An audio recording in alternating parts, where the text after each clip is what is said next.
বছর শেষে সজনা গাছ ছাঁটার পর কতগুলো মোটা মোটা সজনা ডাঁটা পেয়েছি আগার থেকে, সেগুলো দিয়ে আজকে সজনা পোড়া বানাবো, সেটাই আপনাদের সঙ্গে শেয়ার করছি। ডাঁটাগুলোকে প্রথমে ধুয়ে সেগুলোকে একটা রুটি সেকনির উপর পাতিয়ে দিয়ে উল্টে পাল্টে গ্যাসের আগুনে পুড়িয়ে নিতে হবে। দুটো পিঠ ভালো করে পুড়িয়ে নিয়ে তারপরে ধুয়ে নিয়ে একটা চামচের সাহায্যে ভেতরের শাঁসটা বের করে নিতে হবে।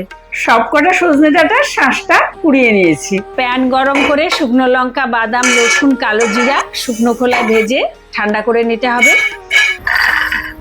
শাঁসের বীজগুলো বাদ দিয়ে একটা মিক্সির বাটিতে নিয়ে একসঙ্গে সবকিছু বেটে নিতে হবে। সঙ্গে নুন আর হলুদ মিশিয়ে নিতে হবে। প্যানে তেল গরম করে চিনি ফোড়নে দিয়ে অনেকগুলো পেঁয়াজ কুচি ভেজে নিতে হবে। এবার বাটাটা ওর মধ্যে দিয়ে নেড়ে চেড়ে কাঁচা লঙ্কা আর কাঁচা সর্ষের তেল দিয়ে নেড়ে চেড়ে নামাতে হবে।